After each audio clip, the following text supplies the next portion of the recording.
a quiet village nestled among hills, there lived an old wise man named Master Harinath. Everyone in the village respected him, not just for his age, but for the peaceful way he lived and the calm advice he gave. People often came to him with problems, but there was one boy who always ignored him, Ravi, a 16-year-old who spent most of his time playing games, scrolling on his phone, and wasting his days without a care in the world. One morning, Ravi's father, worried about his son's laziness, took him to Master Harinath and said, "Guruji, please guide my son. He doesn't value his time. He thinks he has forever."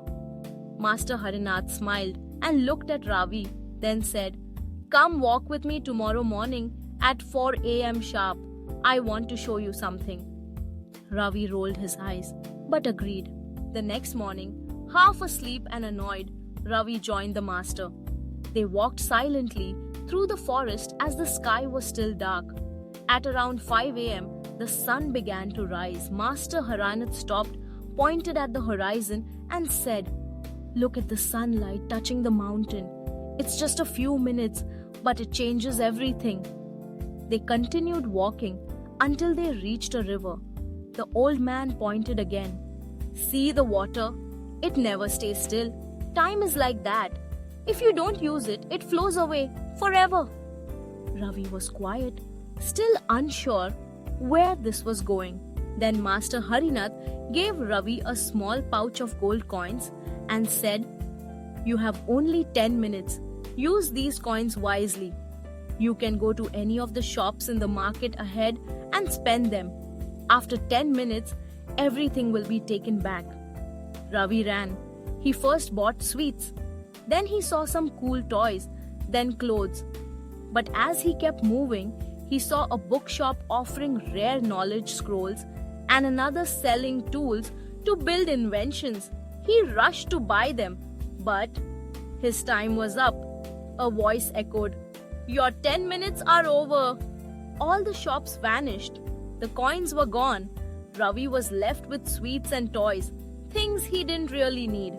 Breathing heavily, Ravi turned to Master Harinath, who now stood behind him. He looked into the boy's eyes and said gently, "This is how life works, my child. You get a pouch of time every day. You can either waste it on distractions or invest it in building your future. At first, we don't realize what matters, but by the time we do, time is already gone." From that day on, Ravi changed. He woke up early. He learned a skill. He helped his family. He started reading, building, and dreaming. He still played, but he knew how much time to give to everything. Years later, Ravi became a successful engineer who inspired young minds. He often told them, "Every morning gives you gold. Spend it wisely, because the market of life doesn't stay open forever." Moral: you can't control how much time you have, but you can control how you use it. Make every minute count. Thanks for watching. Please subscribe and like for more videos.